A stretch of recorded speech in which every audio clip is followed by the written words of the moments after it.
Hello, good morning students. आज हमारा topic है इकोनॉमिक्स और वैश्वीकरण और भारतीय अर्थव्यवस्था। तो पहले भी हमने अर्थव्यवस्था से संबंधित 3 चैप्टर क्लियर किए हैं।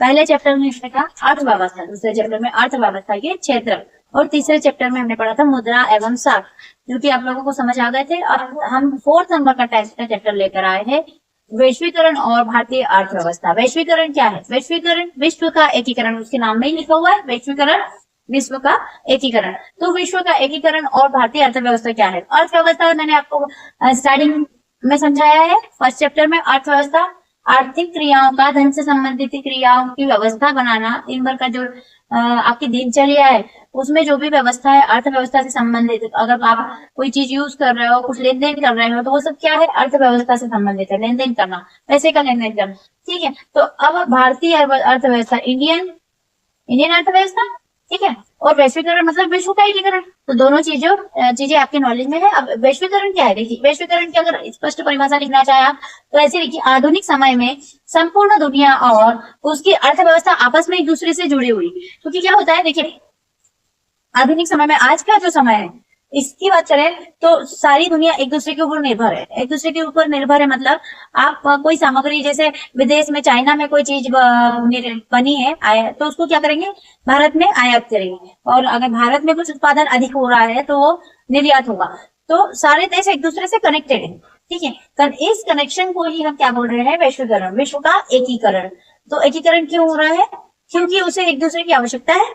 कुछ उत्पाद के मामले में अच्छा है कोई सा देश मशीनरी के मामले में अच्छा है, तो क्या होगा कि एक दूसरे से संपर्क बना हुआ है, तो उस संपर्क को एकीकरण बोला है। और विश्व का एकीकरण, चूंकि ऑल ओवर वर्ल्ड की बात की जा रही है, इसलिए विश्व का एकीकरण, ठीक है। तो विश्व का एकीकरण क्या हुआ? आधुनिक समय में संपूर्ण दुनिया और उसकी अर्थव्यवस्था आपस में एक दूसरे से कनेक्टेड है, तो उसी को हम वैश्वीकरण कहा। और अगर मैं बात कहूँ कि आधुनिक समय, तो नहीं, देखो, आधुनिक समय से पहले भी 1000 वर्ष पूर्व भी आप अगर देखते हैं तो तब भी हम एक दूसरे से कनेक्टेड थे, हम अदर देशों से कनेक्टेड थे, ठीक है। अभी मैंने यहाँ पर एग्जांपल लिया है Bangla, China, Germany, Italy, other देशेस, अदर जो कंट्रीज है उनसे सामान आता है, आयात होता है इंडिया के अंदर, और इंडिया के अंदर से कुछ मसाले, दालें जो निर्यात होती है। तो ये सब क्या है? एक एग्जाम्पल है एकीकरण का, ठीक है।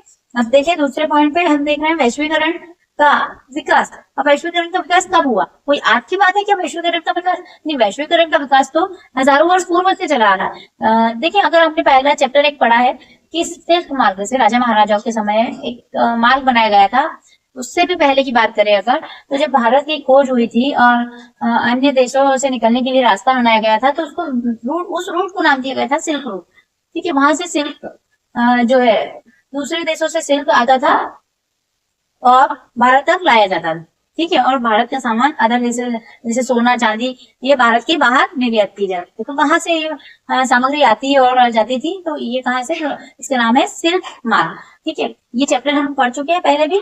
तो वैश्वीकरण का विकास 1000 वर्ष पूर्व एक देश का सामान अन्य दूसरे देशों तक पहुंचाने के लिए रेशम मार्ग का प्रयोग किया जाता है, और इसी का एक अच्छा उदाहरण है। इसके अतिरिक्त व्यक्तियों के साथ क्या केवल सिर्फ सामान ही आयात या निर्यात होता था? नहीं, इसके अतिरिक्त व्यक्ति क्या करते हैं? एक जगह से दूसरी जगह जाते हैं, वहां रुकते हैं, तो उनके साथ साथ उनकी संस्कृति, उनके विचार, है ना, इनका भी आदान प्रदान होता है। तो ये क्या है? वैश्वीकरण का विकास है, ठीक है।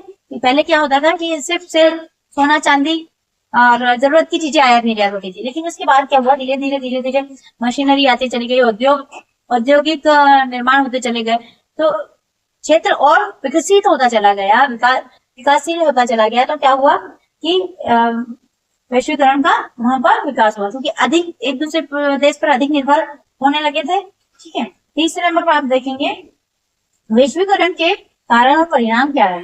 विश्व का जो एकीकरण हुआ उसके क्या कारण रहे और क्या परिणाम है? तो चूंकि एक दूसरे के ऊपर ज्यादा निर्भरता, मैंने अभी आपको बताया कि ज्यादा औद्योगिक और कारखाने खोले गए, ठीक है। बड़ी बड़ी फैक्ट्रियां, उद्योग चलाए जाने लगे और माल को अधिक से अधिक संख्या में बनाया जाने लगा। माल जब अधिक होने लगा, अधिकता के रूप में इकट्ठा होने लगा, तो उस माल को लेने के लिए जो जनसंख्या थी वो कम होने लगी। अब इस माल को आप मार्केट में ले जा करके ऐसे मार्केट में ले जाओगे जहां पर इसके अच्छे दाम आपको मिल सके, तो वो कहाँ होगा? वैश्वीकरण के कारण। वैश्वीकरण के कारण होगा। कैसे पॉसिबल हुआ? मान लीजिए कि यहाँ अभी मैंने एक औद्योगिक फैक्ट्री चालू की, ठीक है। अभी औद्योगिक फैक्ट्री में मैंने चिप्स का अगर बिजनेस अपन चालू किए, तो चिप्स के बिजनेस में अगर चिप्स हम लोकल एरिया में अगर डिस्ट्रीब्यूट कर रहे हैं, तो लोकल एरिया का क्षेत्र कितना है, जनसंख्या अगर सीमित है, तो आप कितने लोगों को दे पाएंगे ज्यादा से? आप क्या चाहेंगे कि मेरा व्यापार का और विस्तार हो, तो आप उस प्रोडक्ट को कहाँ लॉन्च करेंगे, कहाँ ले जाके और डिस्ट्रीब्यूट करेंगे? अदर देशों में, और उसकी डिस्ट्रीब्यूटरशिप देंगे और दूसरे देशों तक उस माल को पहुंचाया जाएगा, ताकि आपको ज्यादा से ज्यादा मुनाफा हो सके, है ना। तो वो होता है वैश्वीकरण के कारण और परिणाम, ताकि आपको ज्यादा से ज्यादा फायदा हो सके। क्योंकि आपके एरिया में तो उस जो पर्टिकुलर आपका जो प्रोडक्ट है उसके रेट सीमित हो चुके हैं, तो आपको क्या सर्च करना पड़ेगा? एक नया आप एक नया फ्लैट आपको रास्ता चुनना पड़ेगा कि आप यहाँ से आपका माल और अधिक मात्रा में सेल आउट हो सकता है। नंबर 3 पे देखिए, आयात निर्यात शुल्क। अब अधिकता में जरूरत से ज्यादा माल का आदान प्रदान होने लगा, तो फिर क्या करेगी गवर्नमेंट? माल की कीमतें कम होने लगी, और गवर्नमेंट क्या करेगी कि अगर ज्यादा से ज्यादा माल आयात हो रहा है, तो इंडिया की जो माल की कीमत है वो कम गिरने लगेगी। और उसको बचाने के लिए क्या किया भारत ने? आयात निर्यात शुल्क लागू किया। तो उसकी वजह से क्या हुआ? माल थोड़ा महंगा आने लगा। जो चीज 15 रुपए में आ रही थी, उसको शुल्क लगने की वजह से 17 रुपए में भारत में बेचा जाने लगा, और जो चीज निर्यात हो रही थी वो भारत के बाहर भी शुल्क लगने की वजह से थोड़ी कॉस्टली बिक रही थी। तो उसके लिए फिर क्या लगाएगा? ट्रेड बैरियर, व्यापार बैरियर। बैरियर है रोक, एक रोक लगाएगी। World trade organiser. अब वर्ल्ड ट्रेड ऑर्गेनाइजर क्या है? वर्ल्ड ट्रेड ऑर्गेनाइजर व्यापार संगठन, है ना। तो वर्ल्ड का व्यापार संगठन जो था, वो उन्होंने ये आयात निर्यात शुल्क तय किया था। तो यहाँ पर हमने जाना कि वैश्वीकरण और भारतीय अर्थव्यवस्था क्या है। अर्थव्यवस्था तो पैसे पे डिपेंड है, जैसे ही मैंने अभी आपको बताया। अब वैश्वीकरण को मजबूत करने के लिए क्या चीज चाहिए आपको? पैसा ही तो चाहिए। तो वैश्वीकरण और भारतीय अर्थव्यवस्था में हमने टॉपिक पढ़े वैश्वीकरण का विकास, वैश्वीकरण के कारण और परिणाम, ठीक है। तो आज का टॉपिक यही समाप्त होता है। Thank you. अगले